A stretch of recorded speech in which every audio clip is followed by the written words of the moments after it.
अस्सलाम वालेकुम, मैं हूं डॉक्टर मजहर अब्बास। आज हम तशबीह पर बात करेंगे। अजीज तलबा व तालिबात, शायर और नस्र निगार अपने कलाम के अंदर तासीर और गहराई पैदा करने के लिए जिन फनी वसाइल का इस्तेमाल करते हैं, उनमें एक अहम जो है वो तशबीह है। तशबीह एक चीज को दूसरे के मानंद करार देना, जैसा करार देना। इल्मुल बयान की रोशनी में मुश्तरक खसूसियत की बिना पर एक चीज को दूसरे के जैसा करार देना, शर्त यह है कि वो सिर्फ दूसरी चीज के अंदर पहली से ज्यादा पाई जाती हो। मैं इस बात की वजाहत कर दूं कि एक चीज को दूसरे के जैसा करार देना किसी खसूसियत की बिना पर, और इसकी मिसाल सादा से, जैसे हम बात करते हुए आपस में बात करते हुए कहते हैं कि पानी बर्फ की तरह ठंडा है। अब पानी की को ठंडा या उसकी ठंडी खासियत को जाहिर करने के लिए बर्फ के साथ उसको तशबीह दी गई कि पानी बर्फ के जैसा ठंडा है।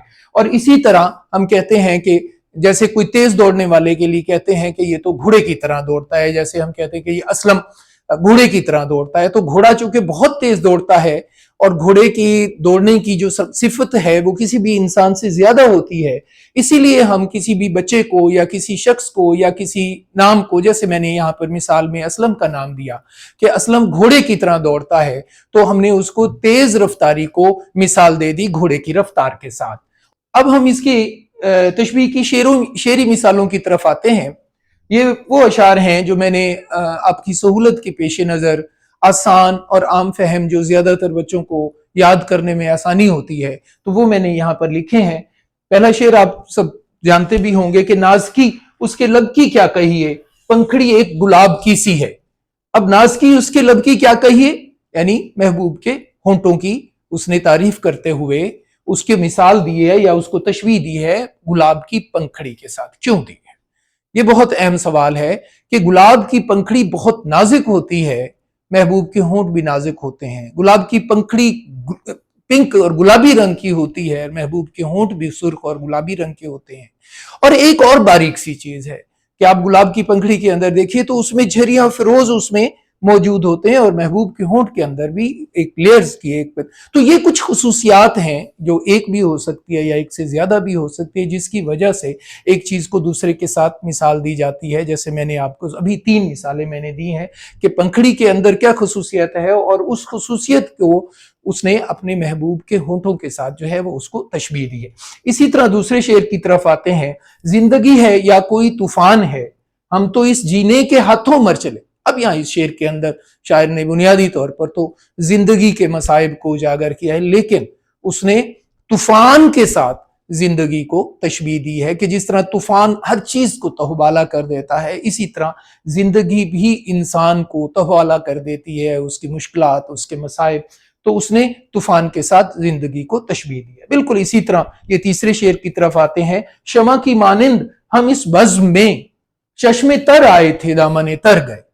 अब शमा की मानिंद, अब उसने शायर ने अपने आप को या अपनी आंखों को या अपने जिंदगी को उसने शमा के साथ तशबीह दी है। शमा का काम क्या है? जलना, और फिर जलने के साथ साथ उसके आंसू की तरह उस मोम का पिघलना।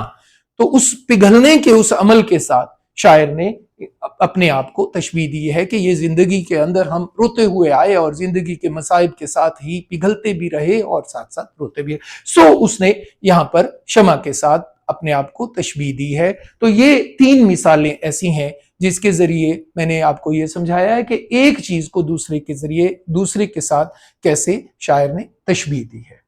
अब हम तशबीह के अरकान की तरफ आते हैं, जिसे अरकान तशबीह भी कहा जाता है। अब हम तशबीह के अरकान की तरफ आते हैं। तशबीह के 5 रुकन हैं।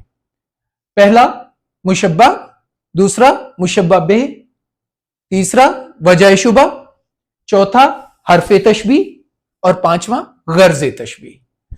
तो मुशब्बा की तरफ आते हैं कि मुशब्बा वो चीज या शख्स जिसे दूसरे की मानंद करार दिया जा रहा है, यानी जिसके लिए हमें सिर्फ किसी की दूसरी चीज की हमने मिसाल देनी है, तो उसे हम मुशब्बा कहेंगे। वो शख्स या चीज जिसे दूसरे की मानंद करार दिया जाए उसे मुशब्बा कहते हैं, और वो शख्स या चीज जिसके साथ तशबीह दी जा रही है उसे हम मुशब्बा बिह कहेंगे। यानी मुशब्बा बिह की जो खुसूसियत है یا مشبہ بہ کی تعریف یہ ہے کہ وہ شخص یا چیز جس کے ساتھ مشبہ کو تشبیہ دی جا رہی ہے.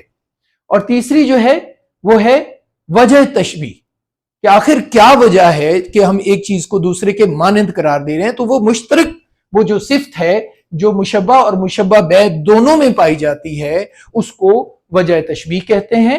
اور وہ جو حرف جس کے ساتھ ہم نے ایک چیز کو دوسرے کے مانند قرار دیا یا ایک چیز کو تشبیہ دی دوسری چیز کے ساتھ، وہ حرف جو ہے وہ حرف تشبیہ کہلاتا ہے.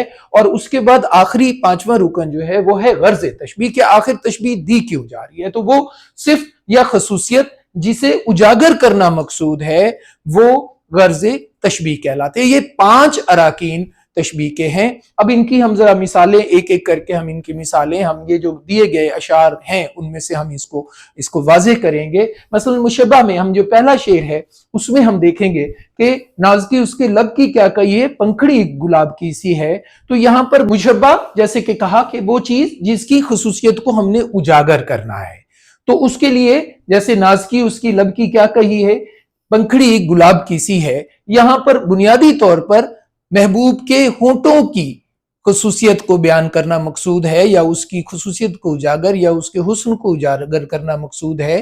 تو یہ جو محبوب کے ہونٹ ہیں یہ مشبہ کہلائیں گے. اور اسی طرح دوسرے شعر کی طرف اگر آئیں، یا پہلے اسی کو ہی ہم ذرا وضاحت کر لیتے ہیں ایک ایک شعر کی. تو اس میں جس کے ساتھ اس کو تشبیہ دی جا رہی ہے وہ مشبہ بہ کہلاتا ہے. تو یہاں پر تشبیہ دی جا رہی ہے کس کے ساتھ؟ گلاب کے ساتھ. تو گلاب جو ہے یہاں پہ پہلے شعر کے اندر مشبہ بہ کہلائے گا. اور اس میں وجہ تشبیہ کیا ہے؟ یہ دونوں کے اندر خوبصورتی اور اس کا حسن ہے.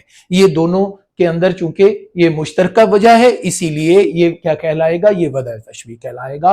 اور حرف تشبیہ کہ یہاں پر شاعر نے کی سی ہے. اب یہ جو کی سی ہے یا صرف سی ہے یعنی جیسی ہے، تو یہ جو ہے یہ حرف تشبیہ کہلائے گا.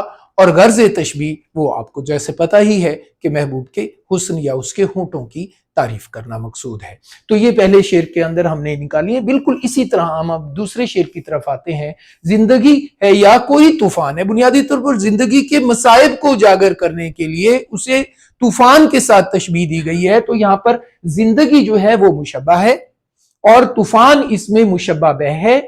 اور وجہ تشبیہ کیا ہے کہ طوفان اور زندگی کے مسائل، طوفان کی غارت گری اور زندگی کے مسائل، یہ جو اشتراک بنتا ہے یہ وجہ تشبیہ کہلائے گا. اس شعر کے اندر حرف تشبیہ تھوڑا سا پیچیدہ ہے، یعنی اس طرح نہیں ہے جس طرح پہلے شعر کے اندر ہے اور تیسرے شعر کے اندر ہے، لیکن اس شعر کے اندر بھی حرف تشبیہ موجود ہے اور وہ ہے یا کوئی، یعنی زندگی یا طوفان. اب وہ اس نے یا کا لفظ کے ذریعے اس نے حرف تشبیہ اس کو بنایا ہے. اور غرض تشبیہ جیسے میں پہلے بھی آپ کو بتایا، زندگی کی مشکلات کو اس نے طوفان کے ساتھ ظاہر کرنے کے لیے اس نے یہاں پر تشبیہ کا استعمال کیا ہے. اور بالکل اسی طرح ہم اگر تیسرے شعر کی طرف آئیں، شمع کی مانند ہم اس بزم میں چشمے تر آئے تھے دامن تر چلے. اب اس شعر کو دیکھیے کہ یہاں پر بالکل تھوڑی سی ترتیب الٹ دی گئی ہے، یعنی مشبہ پہلے آنے کے بجائے بعد میں آیا ہے. اس میں ہم اس میں مشبہ ہے، ہمارے ساتھ اس کو یعنی تشبیہ دی جا رہی ہے. ہم سے مراد یہاں انسان ہے کہ انسان شمع کی مانند اس بزم کے اندر چشمے تر آیا اور دامن تر گیا. تو اس کو ہم یعنی انسان کو ہم مشبہ کہیں گے، اور یہاں شمع جو ہے جس کے ساتھ تشبیہ دی جا رہی ہے اسے ہم مشبہ بہ کہیں گے. اور وجہ تشبیہ ان دونوں کے اندر وہ جو میں نے پہلے بھی آپ کو وضاحت کی کہ آنسو اور دکھ اور تکالیف جس کی وجہ سے آنسو کا بہنا، انسان کے بھی آنسو بہتے اور شمع کے بھی، تو یہ وجہ تشبیہ ہو گیا. اور حرف تشبیہ یہاں پر مانند ہے، جیسے شمع کے جیسے. تو یہ مانند جو ہے یہاں پہ حرف تشبیہ ہے اور غرض تشبیہ مشکلات اور تکالیف کو اجاگر کرنا ہے. تو یہ ان تینوں اشعار کے اندر ہم نے ان تمام کی مثالیں دیکھی. بہت شکریہ.